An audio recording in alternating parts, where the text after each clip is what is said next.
있는 걸까요? 북한이 팔레스타인 무장정파 하마스와 무기 거래를 시도하고 있다는 소식이 들려오고 있습니다. 땅굴 기술까지 전파했다는 이야기도 나오는데요. 북한 무기 거래 실태와 북한 땅굴에 대해 파헤쳐 보겠습니다. 남친 땅굴을 찾는 사람들 김진철 대표, 자주국방네트워크 신인균 대표 자리했습니다. 네, 안녕하십니까? 안녕하십니까? 네, 먼저 북한의 무기 거래 이야기부터 해보겠습니다. 그 팔레스타인 무장정파인 그 하마스와 무기 거래를 시도하고 있다고 영국 언론이 보도를 했는데요. 북한은 이를 부인을 하고 있습니다. 대표님께서는 어떻게 보시나요? 이제 영국 그 텔레그라프지가 그 국방 관계자들의 말을 인용을 해서 하마스에다 한 3천만 달러어치의 무기를 판매한 의혹이 있다. 네. 뭐 이런 보도를 했죠. 북한이 주로 이제 판매를 하는 것은 방독면, 그리고 이제 소총, 네. 또 탄약, 총알이죠. 예. 뭐 이런 것들을 주로 판매를 하는데 저는 전혀 근거 없는 이야기는 아니다라고 생각을 하고, 북한은 지속적으로 이 하마스뿐만 아니고 아프리카의 그 어떤 분쟁 지역 네. 이런 곳에다가 지속적으로 소화기 무기를 판매해 왔어요. 그렇기 때문에 또 북한제의 총알이 품질이 좋답니다. 왜냐하면 아프리카의 암시장에서 이렇게 흘러다니는 복제품보다는 네. 북한에서 생산하는 게 품질이 좋은 것이죠. 그리고 가격도 싸고요. 그래서 이제 아프리카나 이런 분쟁 지역에서 북한 것을 많이 선호를 한대요. 그렇기 때문에 이런 그 텔레그라프의 보도 이런 것은 전혀 근거 없는 말은 아니다. 특히나 또 북한이 땅굴로서는 뭐 지금 그 베트남 과거 북베트남의 그 어떤 구치 땅굴 뭐 이런 그 기술 뭐 이런 것들과 다 연계해서 북한의 땅굴 기술 뭐 세계 최고라고 그러지 않습니까? 그것이 또 하마스로 흘러들어갔을 가능성 전혀 없다고는 할 수 없죠. 그렇군요. 충분히 가능성이 있다 이렇게 이야기를 해주셨는데, 뭐 무기 거래 같은 경우 방금 뭐 아프리카 분쟁 지역에도 무기를 팔고 있다 이렇게 얘기를 해주셨는데, 좀 더 구체적으로 실태를 짚어주시기 바랍니다. 이제 북한이 가지고 있는 무기들 중에서 58식 소총이라고 있어요. 그게 이제 소련제, 구소련제 AK-47을 북한이 이제 복제 생산한 겁니다. 네네. 그런 거나 88식 보총, 뭐 이런 것들. 그리고 이제, 또 하마스가 이스라엘에다가 로켓 공격하지 않습니까? 네. 그 로켓이 뭐냐면은 네. BM-21이라고 하는 122mm 방사포. 그 방사포라는 것이 뭐 한 36발 또는 24발을 한꺼번에 막 쏘는 게 방사포지 않습니까? 네. 근데 이제 하마스는 그런 중화기를 운용할 능력이 안 되니까 그 122mm 방사포의 포신 하나만 이렇게 쏘는 거예요. 그런 어떤 그 122mm 방사포의 탄약 뭐 이런 것들을 북한에서 판매했을 가능성이 크다. 이렇게 이야기하고 있고, 네.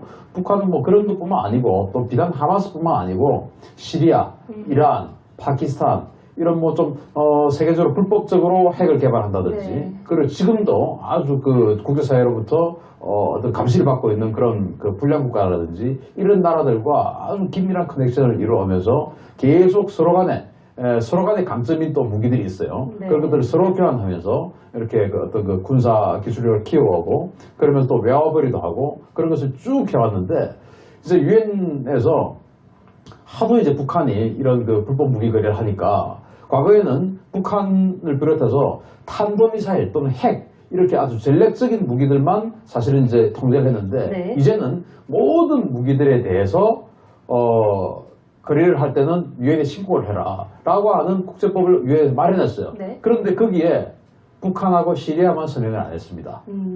그 정도로 북한은 자기네들 계속 하겠다는 말이죠. 네. 그것은. 그래서 불법적인 무기 거래. 이제는 유엔에서 조그만 사소한 무기라도, 즉 그 대량 사살 무기, 어떤 그 핵이나 생화 무기가 아니라 하더라도 다 신고를 해라 라고 법으로 만들어놨기 때문에, 국제법적으로 만들어놨는데 그것을 북한이 지키지 않으니까 북한이 거래하는 모든 무기는 불법 거래입니다. 네. 그래서 지금도 북한은 계속 그런 것을 하고 있는 것이죠.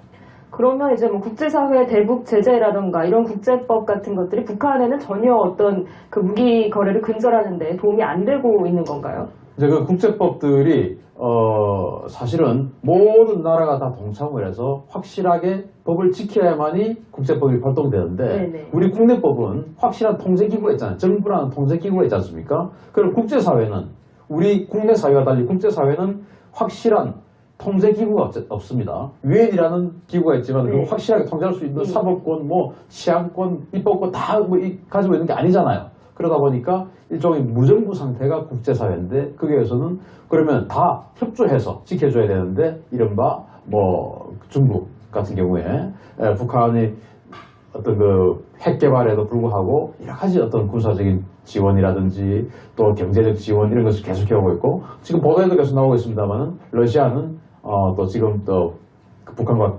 급속도로 긴밀하게 가까워지고 있는 뭐 이런 것들이 있기 때문에 사실은 국제법이 있지만 네. 제대로 작동을 못하는 것이죠. 그러면 북한의 무기가 이렇게 계속해서 불법 무기 시장에서 거래가 되고 있는 것으로 지금 알려지고 있는데 북한 무기에 어떤 경쟁력이 있는 건가요? 북한 무기 경쟁력이 있습니다. 지금 사실은 뭐 우리는 한미연합군이지 않습니까? 이 한미연합군과 60년 동안 지금 겨루고 있는 북한에게는 사실은 지금 뭐 북한의 무기들이 첨단 무기들은 뭐 크게 나온 바가 없지만 이런 소화기들 이런 것들은 굉장히 경쟁력이 있고 네네. 북한 사람이라고 해서 우리와 다른 사람들 아니에요. 우리가 똑같은데 네네. 다른 곳에 살고 있을 뿐이죠. 그렇기 때문에 그들도 손재주가 좋고 또 이 머리도 아주 뛰어나고 그러다 보니까 그들이 만드는 소련이 만들었던 무기들을 중국이 만드는 경우도 있고 여하튼 소련과 중국이 만들었던 무기를 북한이 계속 복제 생산을 하고 있습니다. 그 복제 생산하는 것의 어떤 그 품질이 아주 좋다라고 전평이 나 있습니다. 제가 봤을 때는 뭐 북한제 소화기가 중국제에 뒤진다고는 저는 생각을 안 해요. 그렇기 때문에 그런 것들이 가격이 싸죠. 네. 그러니까 이런 분쟁 지역에서는 나름대로 수요가 있는 것이죠. 그렇군요. 그 북한의 무기 거래 실태에 대해서 쭉 이야기를 들어봤는데요. 이번에 그 영국 언론이 보도한 내용에 따르면 무기뿐만 아니라 북한이 하마스의 땅굴 기술까지도 전수했을 수 있다. 이렇게 보도가 나왔거든요. 그 가능성에 대해서 어떻게 보십니까? 요거에 대해서는 그 2000년도에 그 프랑스의 중동 언론의 전문인 인텔리전 온라인을 통해서 이미 이게 보도가 됐습니다. 그래서 북한이 조선 그 강업 개발 무역 회사로 가정을 해가지고 하마스 집단에 들어가서 땅굴 기술과 굴착에 직접적 그 관여를 하고 예. 결과적으로 그 하마스의 이 땅굴이 실제로 북한에 의한 건설이 된 거다.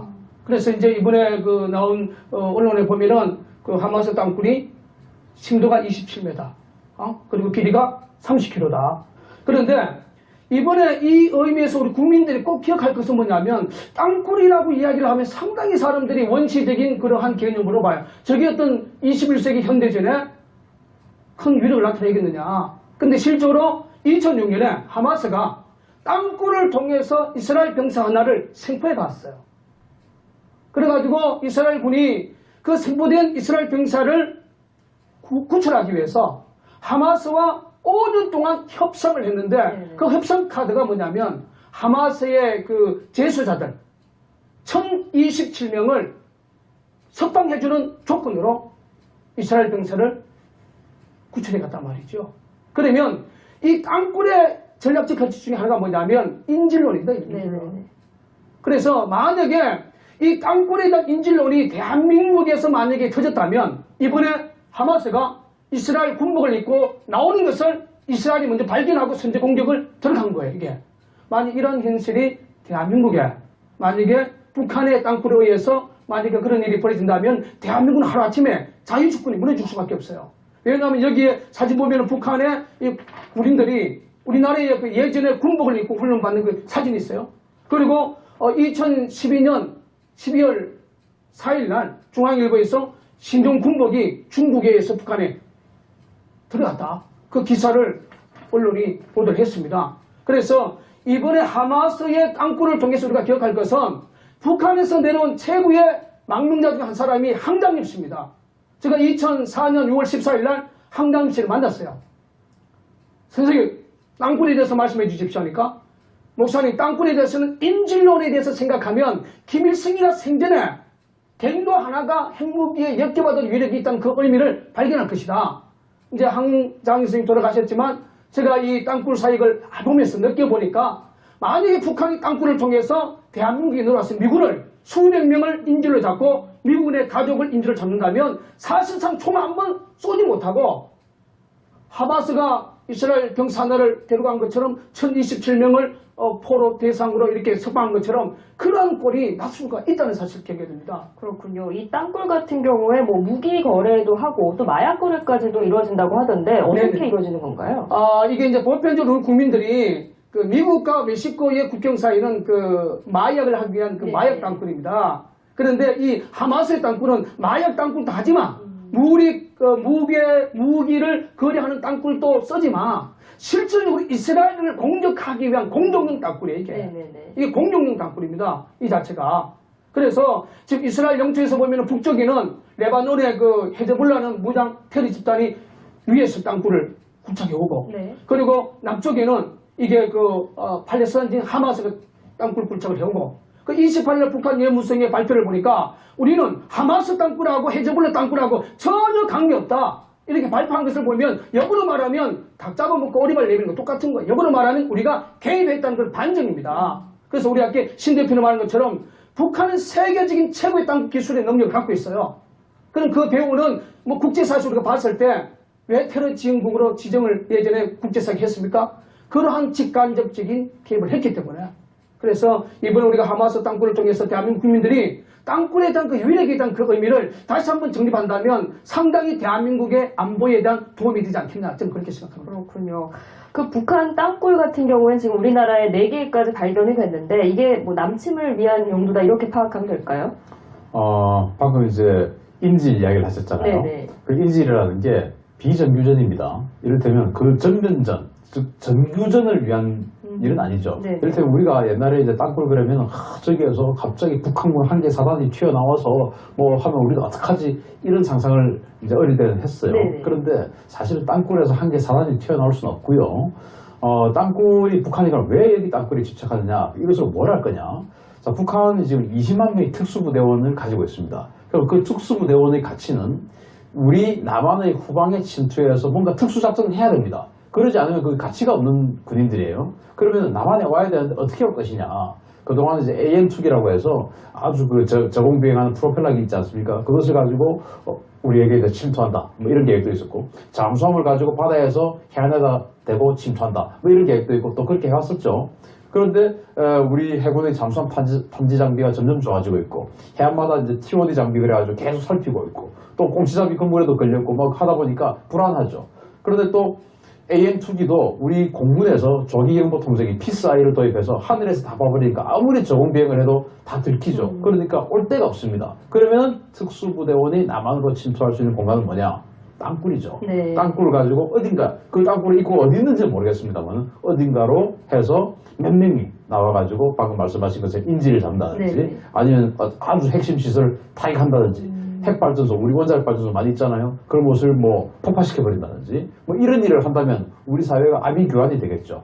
그런 일을 하기 위해서 저는 땅굴을 판다라고 생각을 하지 거기에서 뭐 갑자기 탱크가 튀어나오고 이런 일은 사실은 힘들다. 단지 특수부대의 대남 침투용. 그러나 그 특수부대가 우습게 보면 안 되죠. 굉장히 많은 숫자, 고난도의 훈련을 받은 그런 특수부대원들이 땅굴이 얼마나 있는지 모르기 때문에 네네. 얼마나 많이 나와서 어떤 일을 할지 우리는 모르니까 경계를 해야 되는 것입니다. 지금까지 뭐 4개가 발견이 됐는데 2000년대 이후에도 땅굴을 파고 있다는 첩보가 들어온다고 하거든요. 이런 첩보가 얼마만큼 좀 믿을 만한 건가요? 저는 뭐 땅굴을 한 번도 뭐 기존의 땅굴은 제가 봤습니다만은 지금 그 이후로는 우리가 아무도 모르잖아요. 네. 사실은 그 땅굴의 어떤 그 존재에 대해서. 그러나 저는 북한이 지금 우리가 첨단화되고 있는 우리 한국의 PSI라든지 뭐 이지스함 뭐 또 우리 첨단 잠수함 이런 것 때문에 침투 경로가 점점 통제되고 있기 때문에 북한으로서는 오히려 1950년, 60년, 70년대보다 지금으로서는 어떤 한국을 공격하겠다라고 하는 어떤 그 공격 야욕이 꺾이지 않은 이상 네. 지금이 오히려 땅굴이 더 필요한 시점이 아닌가라고 생각합니다. 그래서 땅굴이 전혀 없을 것이다 라고 생각하는 것은 조금 지금 현재 남한과 북한의 전력 구조를 봤을 때 조금 잘못 판단한 것이 아니냐. 땅굴은 오히려 지금 이 순간에 더 있을 수도 있다. 그러니까 우리 군에서도 좀 그런 부분에 대해서 물론 힘들겠죠. 그렇지만 그런 부분에 대해서 탐지하는 일을 게을리해서는 안 된다. 그러면 탐지를 해내는 것도 중요하지만 탐지하는 부대가 열심히 탐지를 하고 다니는 것만으로도 북한에게 상당한 억제력이 되죠. 네. 그러니까 그런 조직이 좀 필요하다고 생각합니다. 그렇군요. 그 대표님께서 직접 이제 땅굴을 네네. 탐지를 하는 작업을 하고 계신데 어떻습니까? 실태가 지금 어떤 상황인가요? 네, 지금 이제 저희들이 경기도 양주에서 그 땅굴 작업을 하고 있어요. 그래서 저희들이 땅굴 작업을 제일 먼저 지역 주민들에 대한 그 제보입니다. 네네. 그 강력한 폭음 소리. 이번에도 저희들이 이제 양주 쪽에 사는 것이 강력한 폭음 소리가 뭐 한두 명이 아니라 여러 분들이 그걸 들어서 우리가 그걸 제보를 받으면 제일 먼저 현장에 가서 우리 낭불사가 가장 많이 탐사하는 그 도구 중에 하나가 다오징, 뭐 라지에이트라는 그걸 가지고 다오징과 라지에이트를 해서 그 현장에 이제 포착이 되면 그 운물 그 시축자 3인치 이런 뭐 75mm 이런 시축기를 가지고 지질 조사를 뭐 30m까지 작업을 합니다. 작업을 하고 이제 네 번째는 그 국방부가 탐지가가 가장 많이 하는 250mm T4까지 우리가 동원을 해서 또 작업을 해요. 그 작업을 하고 마지막 이제 거기에 우리가 수중 노공기를 넣습니다. 네네. 노공기를 넣어서 뭐 일주일이든 3일이든 그 기간 동안 이제 거기서 반드시 녹지가 돼야 돼요. 이제 거기서 이제 녹지가 되어지면 아 이게 정확물이다. 그래서 우리가 절개 작업을 들어갑니다. 절개 작업을 들어가서 우리가 예상 신조까지 가가지고도 정확물이 안 나오면 그게 땅굴 직무라고 선포를 하지 않아요. 네. 그래서 우리가 보편적으로 땅굴에 대한 이 작업이 한 5단계 내지 6단계를 거칩니다. 그래서 오늘 제가 여기에 이제 갖고 온 이 돌은 제가 그 양주 땅굴 현장 지하 20m에서 직접 내가 손으로 띄워온 거예요. 자, 이 육안으로 보면 이게 기계에서 편마된 곳이고 세 조각이 편마가 됐어요. 그리고 이면하고 아래면은 똑같습니다. 제가 지하 20m의 작업 현장에 손으로 띄워온 거야. 왜 이 돌이 무슨 돌이냐? 얘들이 땅굴을 작업을 하다가 우리한테 발각이 되면 대모으기를 합니다. 대모으기. 대모으기를 할 때 가장 많이 하는 것은 에어소프트를 칠 때에 이 펜석, 우리가 말하는 이 펜석을 붙이지 않으면 그게 슬러지가 떨어져요. 이걸 50cm, 뭐 30cm 간격으로 이게 대모으기를 합니다. 제가 거기 가서 이게 인위적으로 가공된 연마된 돌이기 때문에 손에 띄어서 가지고 오는 거예요. 이게. 이러한 물정들이 실질적으로 현장에 드러나도 국방부의 원칙은 너들 뻥 뚫린 땅굴 가지고 와라. 참 잔인한 요구를 하고 있습니다. 그러면 오늘날 많은 국민들이 대한민국이 상당히 안보에 대해서 건강하다고 생각하는데 실질적으로 땅굴에 대한 조직은 완전히 와해가 됐어요. 자, 그 한 예가 작년 2013년 10월 10일 날 국회 국방위원회 이제 국정감사 때 그 육군본부가 경기도 구리에 땅굴 직무 포착했다. 우리 거기에 탐사 중에 있다. 그리고 기계를 장비를 뭐 20대 이상 가까이 투입해서 작업을 하다가 중단했어요. 왜인지 아십니까? 그 작업 자체가 할 수 있는 기술력이 없어요. 국방부에서는. 우리 낭굴사보다도 기술력이 없는 사람을 가지고 어떻게 땅굴 찾습니까? 그리고 장비도 예전에 박정희 대통령이 74년 10월 26일 TF 때 그때 쓰던 그 장비 34년 된 장비를 일부러 쓰고 있습니다. 그래서 제가 땅굴 방송을 오늘까지 5번인데 제가 일반적으로 요구하는 것이 뭐냐면 땅굴을 찾기 위해서는 민간 대기업체를 끌어들여라.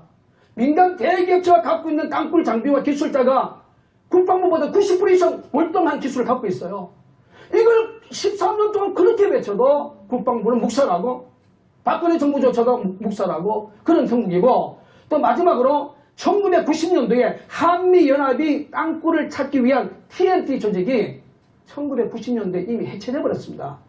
그러면 많은 사람들은 국방부 탐지과 어떤 그 기술 능력을 상당히 보고 있는데 우리 낭굴사보다도 못하는 그러한 조직 가지고 어떻게 지금 북한의 땅굴 세계적으로 수출을 하고 세계 최고의 땅굴 기술과 맞싸운다는 것은 불가능하니까 오늘 이 방송을 통해서 우리 제주권에 있는 분들이 정말 대기업을 끌어들이는 민간군 TF 그리고 우리 낭굴사 안에서도 20년, 30년 노화의 기술을 갖고 있는 분들과 해서 민간군 TF를 반드시 구성할 수 있는 그러한 국민적 여론이 좀 만들어졌으면 좋겠습니다. 네, 그 땅굴 탐지 작업에 대해서 이야기를 들어봤는데 이러한 북한의 땅굴 위협에 대해서 우리는 어떻게 좀 대처를 해야 한다고 보십니까?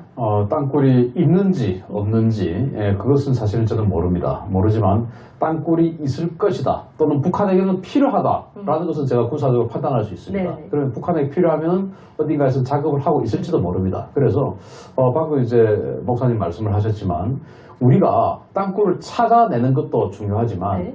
땅굴을 찾아내는 노력을 하고 있다는 것이 북한에게 굉장히 겁나는 일이죠.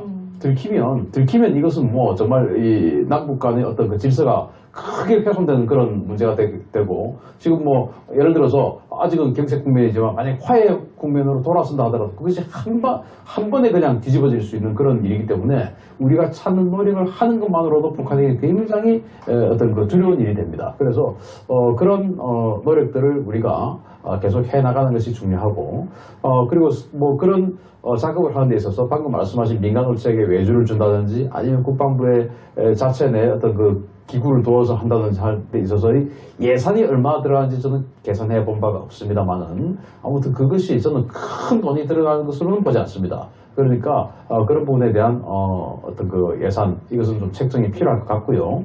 다만 그럼에도 불구하고 왜 땅굴을 못 찾았냐라고 할 필요는 없다. 왜냐? 찾고 있는 모습만으로도 북한에게는 굉장히 중요한 메시지가 되기 때문에 그런 모습을 계속 보여주는 것은 필요하다라고 생각하고 또 북한이 만약에 정말 우리가 모르던 어딘가에 땅굴을 파놓았다면 그것이 유사시에는 북한의 특수부대원들이 통행할 수 있는 굉장히 위험한 그런 통로가 될 것이다 라는 것은 군사적으로 맞습니다.